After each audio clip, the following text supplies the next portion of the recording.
سلام عرض میکنم خدمت همه شما عزیزانی که چنل سمفونی تاروت رو دنبال میکنید.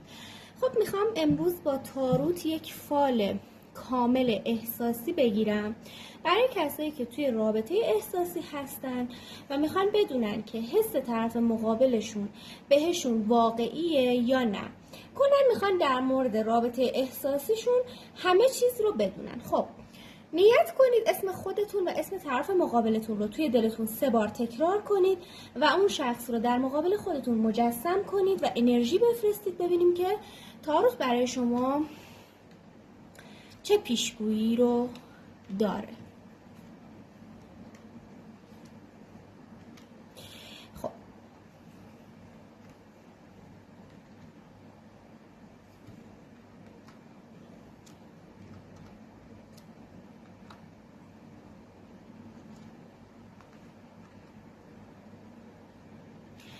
چیزی که من دارم میبینم انگار یک سری از افرادی که برای این فال نیت کردن توی رابطه هستن که کاتی و وصلی زیادی داره. یعنی مثلا 10 وعده پیش کات کردن ولی دوباره آشتی کردن. ببینید بین شما و این شخص انگار یک فاصله مکانی هم میتونه باشه.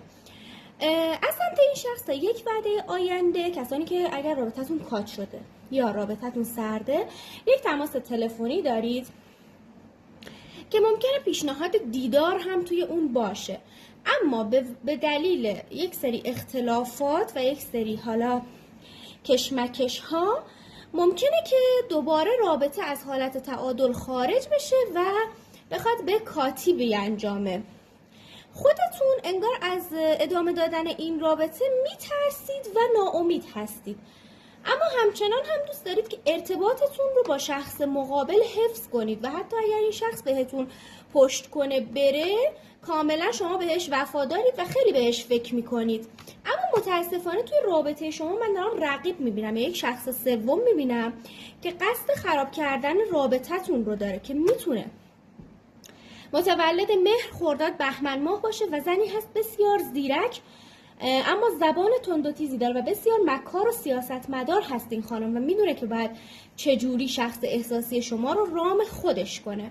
دقیقا اینجا هم داره از یک مثلث عشقی یا یک رابطه 3 نفره صحبت میکنه. ببینید چقدر واضح داره رقیب رو نشون میده. داره میگه توی این رابطه رقیب هستش و تا زمانی که رقیب یه جورایی عنان این رابطه رو در دست داره و شخص احساسی شما رو تحت کنترل خودش داره، رابطه شما با این شخص در همین حالت شکراب بودن و کاتی و وصلی باقی میمونه.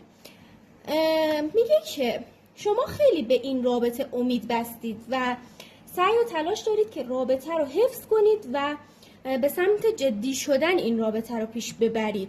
این رابطه میتونه به سمت جدی شدن پیش بره چون براتون دارم یک معجزه میبینم که اتفاق میفته.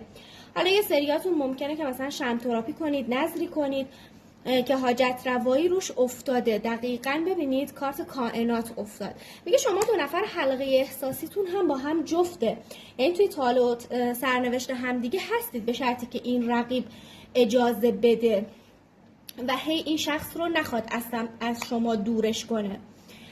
حالا در نهایت ببینید داره نشون میده که شخص احساسی شما کاملا نسبت به این رابطه و نسبت به شما پنهانکاری داره و با رقیب هم در ارتباط هستش.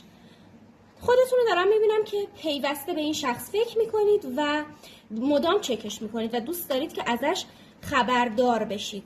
ببینید میگه تا یک وعده آینده که میتونه حالا یک فصل آینده باشه احتمالش هست که اگر این شخص رفته برگرده و اگر که توی رابطه هستید رابطه از این حالت چالش خارج بشه، ولی انگار میبینم که روی این رابطه باید هم خیلی صبر کنید هم پول هزینه کنید و خودتون رو دارم میبینم که خانمی هستید مستقل و خوشقلب که انگار یه جورایی خودتون خیلی امید دارید به پایان این رابطه. شخص احساسیتون به شدت مغرور و لجبازه و دوست داره که حرف خودش باشه متاسفانه و این شخص تحت تاثیر دعا و طلسماتی که اون رقیب هم میزنه قرار داره. شخصی هستش که سریع حالتاش عوض میشه، دمدمی مزاج هستش این شخص. ببینید داره بار سنگینی که روی دوش این شخص هستش رو نشون میده، اما در نهایت میگه که اگر رفته برمیگرده نگران نباشید و دارم میبینم که تا 6 وعده آینده با همدیگه دیدار و گفتگویی دارید که میتونه صحبت‌های خوبی بین شما رد و بدل بشه. امیدوارم که براتون خیر باشه و این پست رو لایکش کنید و از چنل خودتون هم حمایت کنید.